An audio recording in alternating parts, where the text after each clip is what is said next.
কুরবানি বিশুদ্ধ হওয়ার জন্য পশু দুষ্ত্রুটিমুক্ত হওয়া আবশ্যক।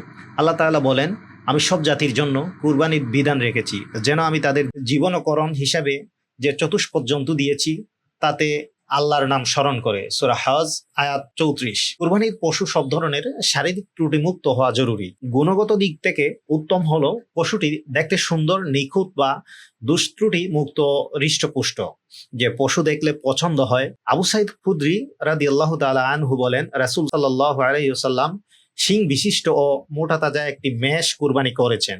এর চেহারা, পা ও চোখ ছিল মিটমিটে কালো। সুনানে ইবনে মাজাহ। পশুর যেসব ত্রুটি থাকলে কুরবানি বিশুদ্ধ হয় না, এ বিষয়ে ইসলামী শরীয়তের বিধান নিম্নরূপ: ১. অন্ধ, যে গরু চোখে দেখতে পায় না তা স্পষ্ট। ২. রোগাগ্রস্ত, রোগবালাইয়ে আক্রান্ত হওয়া বিষয়টিও স্পষ্ট।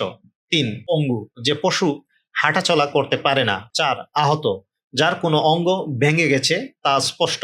৫. যে পশুর একটি দাঁতও নেই বা এত বেশি দাঁত পড়ে গেছে যে ঘাস বা খাদ্য চিবাতে পারে না, এমন পশু দ্বারা কুরবানি করা জায়েজ নয়। ৬. যে পশুর শিং একেবারে গোড়া থেকে ভেঙে গেছে, যে কারণে মস্তিষ্ক ক্ষতিগ্রস্ত হয়েছে, সে পশুর কুরবানি জায়েজ নয়। পক্ষান্তরে যে পশুর অর্ধেক শিং বা কিছু শিং ফেটে বা ভেঙে গেছে বা শিং একেবারে উঠেনি, সে পশু কুরবানি করা জায়েজ। ৭. যে পশুর লেজ বা কোনো কান অর্ধেক বা তারও বেশি কাটা, সে পশুর কুরবানি জায়েজ নয়। আর যদি অর্ধেকের বেশি থাকে তাহলে তার কুরবানি জায়েজ, তবে জন্মগতভাবেই যদি কান ছোট হয় তাহলে অসুবিধা নেই।